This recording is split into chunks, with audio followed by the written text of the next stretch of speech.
नमस्कार, India news Madhya Pradesh Chhattisgarh देख रहे हैं आप। बड़ी बहस छत्तीसगढ़ में मैं आपका स्वागत करती हूं। मैं हूं आपके साथ अपूर्वा। किसी राजनीतिक दल में जब आत्मविश्वास होता है तो वो उसके लिए कोई भी लक्ष्य असंभव नहीं लगता, इसीलिए वो बड़ा लक्ष्य अपने लिए तय करता है। यह आत्मविश्वास आता है नेतृत्व से। नेतृत्व में आत्मविश्वास होता है तो कार्यकर्ताओं में भी आत्मविश्वास जरूर पैदा होता है। नेतृत्व में ही आत्मविश्वास नहीं है तो वो कार्यकर्ताओं में भी नहीं मिलता। छत्तीसगढ़ के मुख्यमंत्री भूपेश बघेल ऐसे ही आत्मविश्वास से भरे हुए नेता हैं। दूसरी पारी की तैयारी में जुटे मुख्यमंत्री भूपेश बघेल ने मिशन 2023 के विधानसभा चुनाव में 71 सीटें जीतने का लक्ष्य रखा है। उन्होंने कहा है कि 71 का आंकड़ा बहुत बड़ा आंकड़ा है, लेकिन जब एक बार हमने ये आंकड़ा पा लिया है तो 2023 में भी यही लक्ष्य लेकर चलेंगे। बघेल गुरुवार को खैरागढ़ विधानसभा सीट से उपचुनाव जीती यशोदा वर्मा के शपथ ग्रहण कार्यक्रम में शामिल होने के लिए विधानसभा पहुंचे थे। वहीं सीएम बघेल 4 मई से प्रदेश भर में जनता की नब्ज टटोलने निकल रहे हैं। प्रदेश में कांग्रेस की सरकार को दोहराने के लिए मुख्यमंत्री भूपेश बघेल इस दौरान राज्य की सभी 90 विधानसभा सीटों का दौरा करेंगे। जनता से सरकार की योजनाओं और वहां के विधायकों के प्रदर्शन को लेकर संवाद भी करेंगे। तो वहीं बीजेपी का कहना है कि बात हाथ से इतनी ज्यादा निकल चुकी है कि 71 सीट तो क्या 2023 के विधानसभा चुनाव में 35 सीटें भी मिलना मुश्किल है। ऐसे में सवाल ये उठता है कि क्या 2023 में 71 सीटें जीतने का लक्ष्य कांग्रेस तय कर पाएगी? आज इसी मुद्दे पर हम करेंगे चर्चा और हमारे साथ एक मेहमानों का खास पैनल भी जुड़ेगा। लेकिन उससे पहले सुनिए बीजेपी और कांग्रेस का क्या कहना है। ये तो एक रिकॉर्ड है, आज तक के छत्तीसगढ़ में कभी किसी दल का 71 विधायक नहीं हुआ, दल बदल के बाद भी नहीं हुआ था। अब तो ये सीधा सीधा आम जनता से चुन के आए हुए हमारे विधायक 71 है, वो अपने आप में एक बड़ी चुनौती है 71 सीट जीत पाना। लेकिन वो लक्ष्य तो है, जब हमने एक बार लक्ष्य हासिल कर लिया तो 2023 में भी वो लक्ष्य लेके हम लोग सीटें क्या वो 35 सीट जीतने की स्थिति में नहीं। खुद उन्होंने रिपोर्ट कार्ड बनवाया विधायकों का, खुद का भी रिपोर्ट कार्ड बनवा लेते, सर्वे करा लेते तो शायद ज़्यादा उचित होता।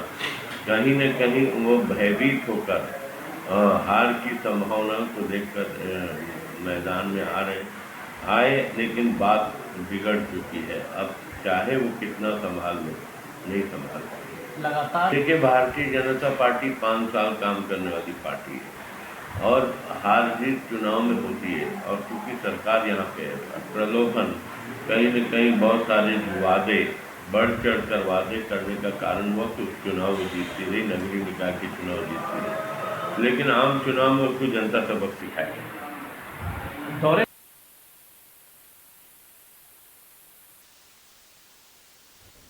2023 में 71 का लक्ष्य यहां पर कांग्रेस की ओर से किया गया है कि कांग्रेस का कहना है, सीएम भूपेश बघेल का कहना है कि 2023 में हम 71 सीटें जीत पाएंगे।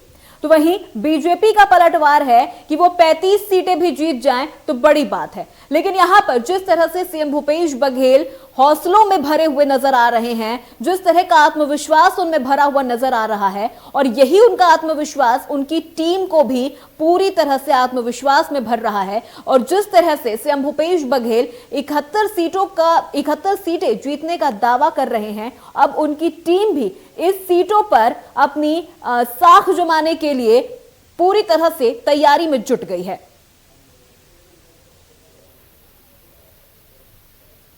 कुछ ही महीनों का बस फासला है 2023 के चुनाव को लेकर।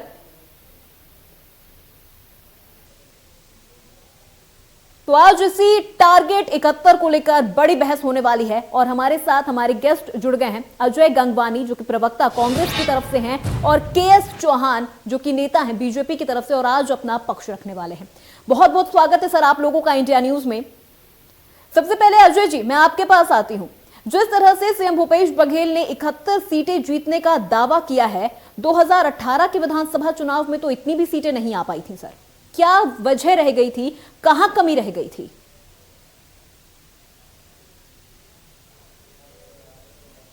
आपको क्या लगता है 2023 में यह आंकड़ा पूरा हो पाएगा? 71 तक पहुंच पाएगी कांग्रेस?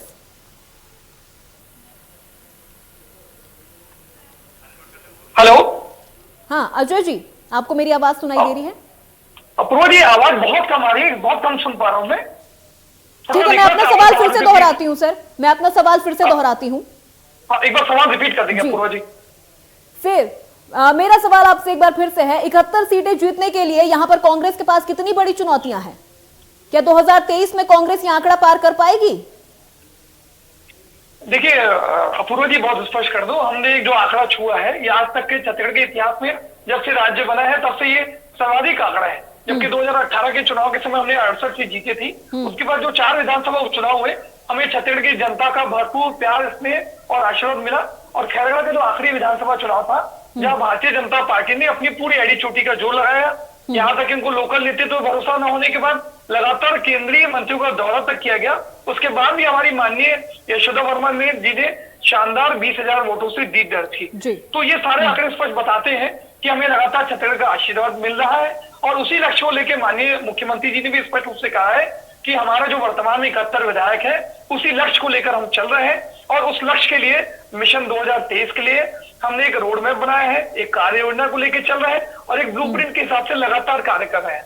और इसी मिशन 2023 को लेकर माननीय मुख्यमंत्री भूपेश बघेल जी 4 मई को पूरे 90 विधानसभा का दौरा की शुरुआत कर रहे हैं। आपको स्पष्ट करूं लोकप्रिय चैनल पे, सबसे पहले 4 मई को सरगुजा जिले के बलरामपुर जिले के शामली विधानसभा पे माननीय मुख्यमंत्री जी का दौरा शुरू हो रहा है। और इस दौरे की विशेष बात यह है कि किसी भी 3 ग्राम का वो अचानक दौरा करेंगे, जिसकी जानकारी प्रशासनिक अमले को नहीं होगी, क्योंकि वो चाहते हैं कि हर विधानसभा के ग्रामों की वास्तविक स्थिति, वहां के नागरिक को मिलने वाली सुविधाएं, वहां जो शासकीय योजनाएं चल रही है उसकी वास्तविक स्थिति, और वहां पे जो विधायक है वो किस प्रकार से कार्य कर रहे हैं, किस प्रकार से उनकी इमेज है वहां के नागरिकों से, वहां के ग्रामीणों से, वहां के प्रमुख प्रतिनिधियों से और जनप्रतिनिधियों से बैठ के सीधे संवाद करके वहां के उनसे सुझाव और फीडबैक लेना चाह रहे हैं। ठीक है अजय जी, लोकतंत्र के लिए बहुत अच्छी शुरुआत है। एक सवाल के लिए मैं यहाँ आपको रोक रही हूँ, ठीक है, पूरी तरह सक्रिय और सीरियस है। अजय जी कुछ कहना चाह रही क्या? हाँ जी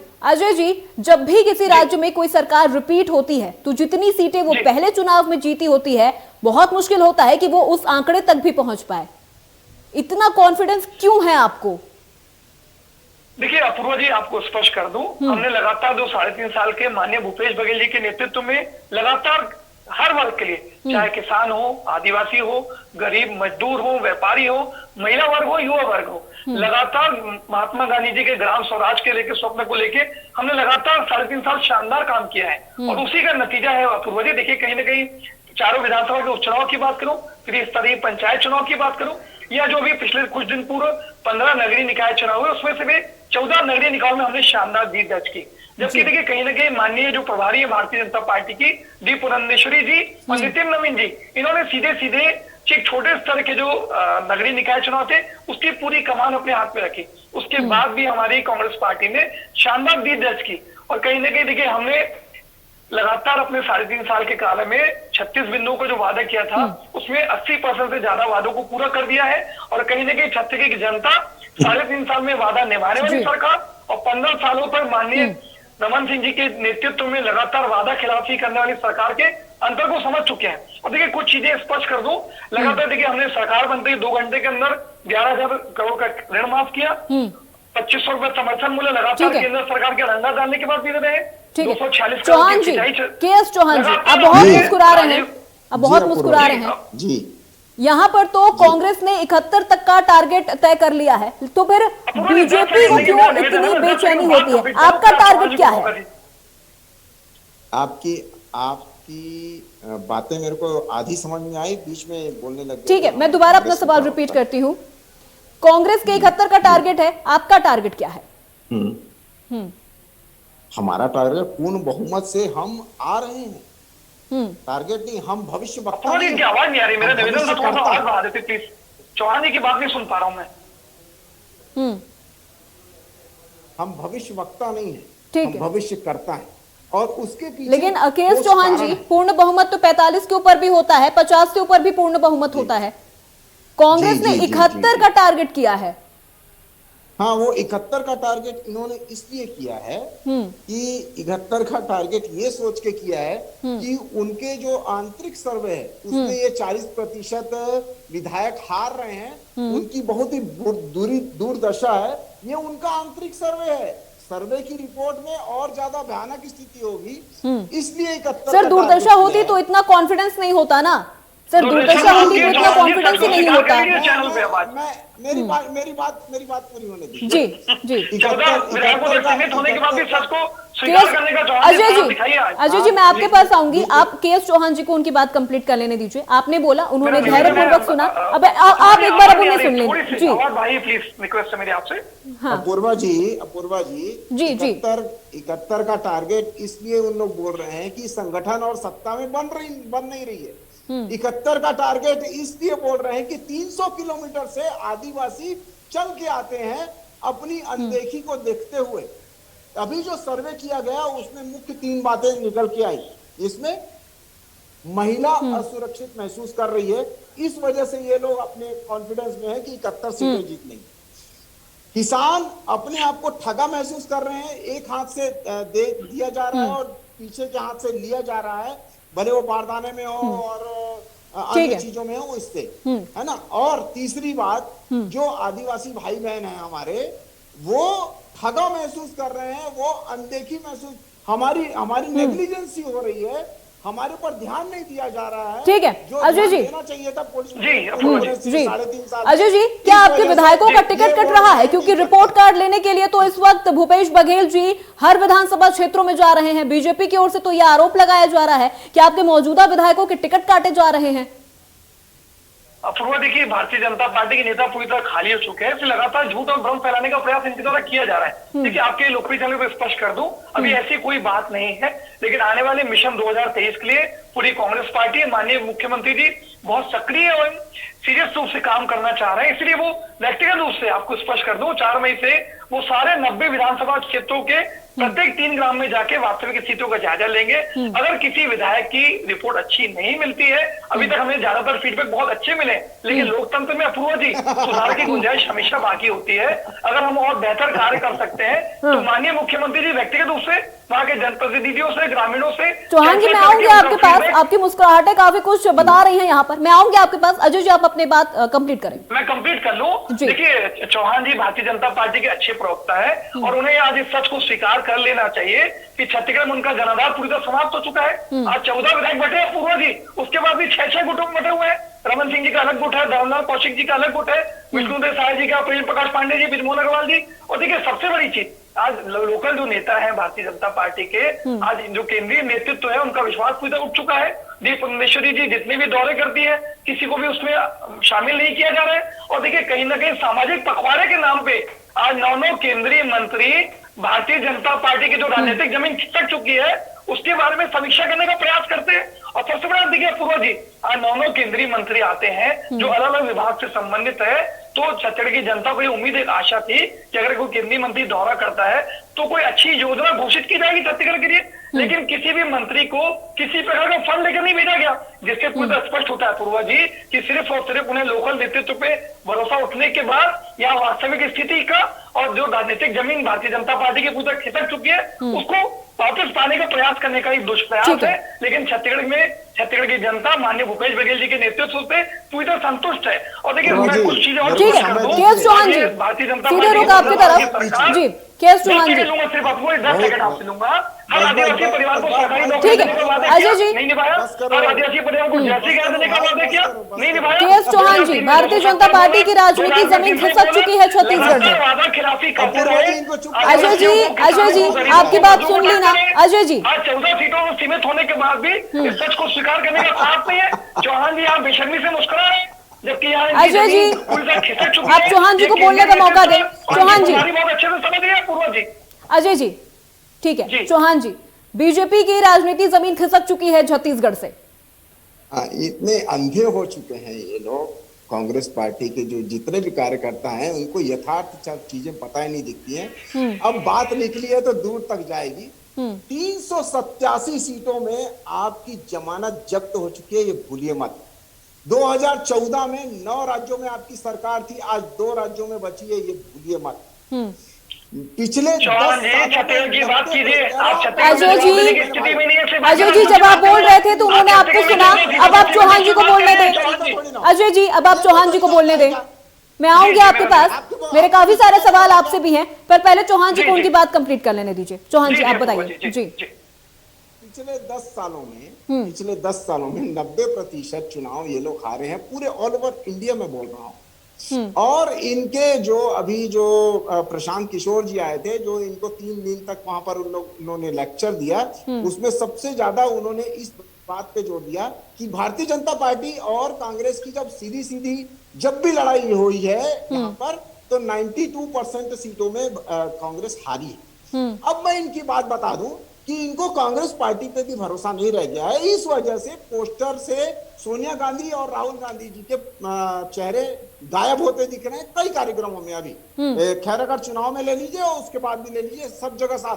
जैसे ही ये 5 राज्यों में इनकी जो विफलता हुई है, उसके बाद से ये साइड करते जा रहे हैं सोनिया गांधी जी को। लेकिन चौहान जी खैरागढ़ उपचुनाव में तो बीजेपी के भी काफी बड़े बड़े दावे थे। चौहान जी खैरागढ़ उपचुनाव में तो बीजेपी के भी कई बड़े बड़े दावे थे। अपूर्वा जी, कांग्रेस पार्टी खैरागढ़ का चुनाव नहीं जीती है। मैं पहले पिछले 10 डिबेट में ये बोल चुका हूं, फिर से बोल रहा हूं कि कांग्रेस पार्टी नहीं जीती है, ये सत्ताधारी पार्टी जीती है। सत्ताधारी अपने प्रशासन का दुरुपयोग करके जीती है। सत्ताधारी पार्टी अपने कामों के अजय गंगवानी जी, प्रशासन का दुरुपयोग, प्रशासन का दुरुपयोग और अजय गंगवानी जी प्रशासन का दुरुपयोग। अपूर्वा जी, यही भारतीय जनता पार्टी का चरित्र बन चुका है। लोकतंत्र में स्वस्थ परंपरा यही है कि अगर आपको बहुमत नहीं मिलता, जनता के स्नेह आशीर्वाद नहीं मिलता, तो सच को स्वीकार करिए। चौहान जी पार्टी में आपके कार्यों में मैं आऊंगी आपके पास। अभी अजय जी को उनकी बात कंप्लीट करने दीजिए। चौहान जी मैं आऊंगी आपके पास। अजय जी आप अपनी बात कंप्लीट करें। जी बोलिए। देखिए, मैं स्पष्ट कर दूं अपूर्वा जी, कहीं ना कहीं खैरागढ़ के उपचुनाव में 20,000 से ज्यादा वोटों से माननीय यशोदा वर्मा जी जीत दर्ज करती हैं। और भारतीय जनता पार्टी में नैतिक साहस होना चाहिए था कि खैरागढ़ की जनता ने उन्हें अगर जनमत नहीं दिया है तो सच को स्वीकार करें, अपनी पार्टी में अपने नेताओं की जो कमी है उसको दूर करने का प्रयास करें, क्योंकि हमें संविधान और कानून पर पूरा भरोसा है। हम छत्तीसगढ़ में कांग्रेस पार्टी चाहती है कि भारतीय जनता पार्टी मजबूत रहे। चौहान जी इस तरह से बातें समझ में नहीं आएंगी, आप एक एक करके बोले, एक एक करके बोले। अपूर्वा जी देखिए, भारतीय जनता पार्टी के नेता आज यहाँ के प्रवक्ता चौहान जी भी कहीं न कहीं बातों को गोल गोल घुमा रहे हैं, तो ये सच को स्वीकार करना चाहिए। आज खैरागढ़ में हार का ठीकरा, आज सत्ता का वो करना, बहानेबाजी करना, ये पूरी तरह से गलत है। आज लगातार इनके द्वारा भरपूर प्रयास किया गया। आज न केवल देखिए, कुछ आंकड़े दूंगे तो चीजें स्पष्ट हो जाएंगी अपूर्वा जी।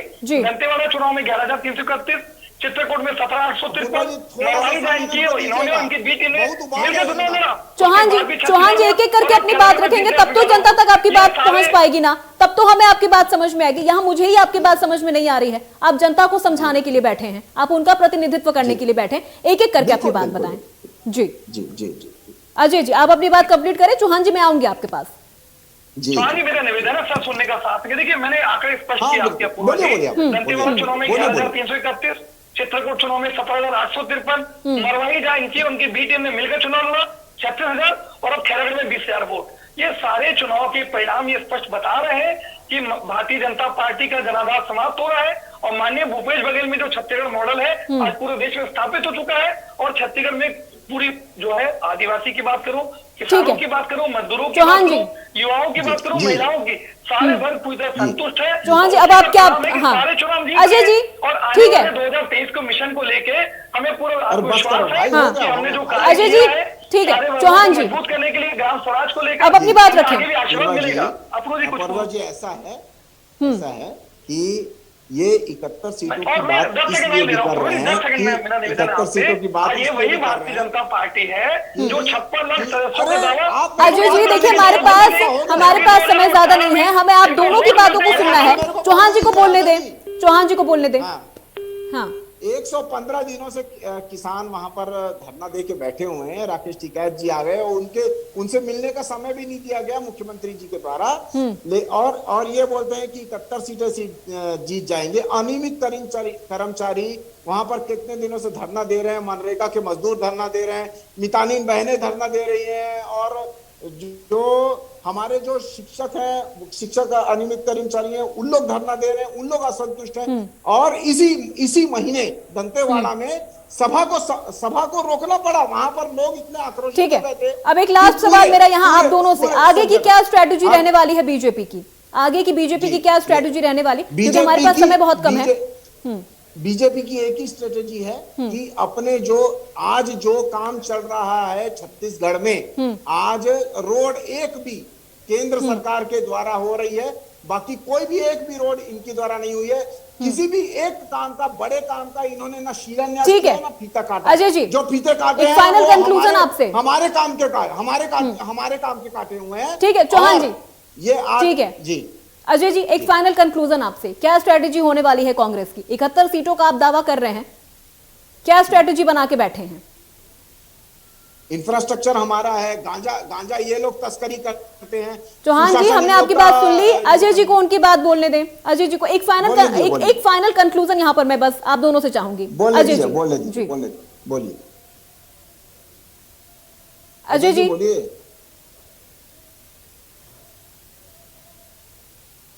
लग रहा है अजय जी तक हमारी आवाज नहीं पहुंच पा रही है। ठीक है, लेकिन यहाँ पर हमारे दोनों गेस्ट का हमसे जुड़ने के लिए बहुत बहुत शुक्रिया। के एस चौहान जी हमसे जुड़ने के लिए बहुत शुक्रिया। अजय जी आपका भी बहुत बहुत शुक्रिया। तो यहाँ पर जिस तरह से कांग्रेस ने 71 का टारगेट सेट कर लिया है, और लेकिन बीजेपी कह रही है कि वो 35 तक भी पहुंच जाए, ये बड़ी बात है। लेकिन अब ये क्या फैसला आने वाला है, ये तो 2023 में ही पता चलेगा। फिलहाल बड़ी बहस में मेरे साथ इतना ही। देश प्रदेश की तमाम बड़ी खबरों के लिए देखते रहिए इंडिया न्यूज।